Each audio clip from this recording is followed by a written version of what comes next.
દિલ્હીમાં થયેલા બ્લાસ્ટની ઘટના બાદ તકેદારીના ભાગરૂપે ગુજરાત પોલીસ હાઈ એલર્ટ પર છે।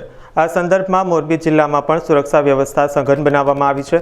મોરબી એલસીબી, એસઓજી અને સ્થાનિક પોલીસ મથકની ટીમો દ્વારા સઘન ચેકિંગ હાથ ધરવામાં આવ્યું છે।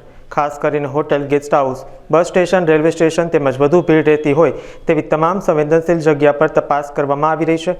કોઈપણ શંકાસ્પદ ગતિવિધિ ન થાય તે સુનિશ્ચિત કરવા માટે પોલીસ તંત્ર સતર્ક બની રહ્યું છે। દિલ્હીમાં થયેલી બોમ્બ બ્લાસ્ટની ઘટનાના પગલે સમગ્ર ગુજરાત પોલીસ રેડ એલર્ટ પર મૂકવામાં આવેલ છે। તમામ પોલીસ અધિકારી કર્મચારીઓને હાલ સ્ટેન્ટોમાં રાખવામાં આવેલ છે, જેમાં મોરબી જિલ્લામાં મોરબીના એસપી સાહેબની સૂચના અન્વયે તમામ પોલીસ સ્ટેશનના પોલીસ અધિકારીઓ, કર્મચારીઓ તથા એલસીબી એસઓજીની ટીમ તથા 4 ક્યુઆરટી ટીમ અને બોમ્બ ડિસ્પોઝલની ટીમ પણ સ્ટેન્ટોમાં રાખવામાં આવેલ છે।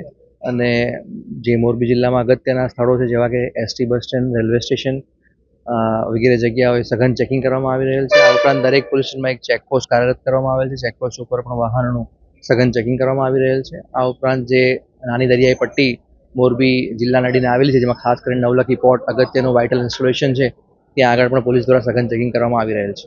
લોકોને હું અપીલ કરીશ કે ભાઈ બિનજરૂરી અફવાઓથી દૂર રહે, સોશિયલ મીડિયામાં કોઈ વસ્તુની પુષ્ટિ થયા વગર એ વસ્તુ સ્પ્રેડ ન કરે અને તમારી આજુબાજુના કોઈ અજાણી ચીજ વસ્તુ વગેરે મળી આવે, શંકાસ્પદ વસ્તુ, તાત્કાલિક પોલીસ કંટ્રોલનો સંપર્ક કરે।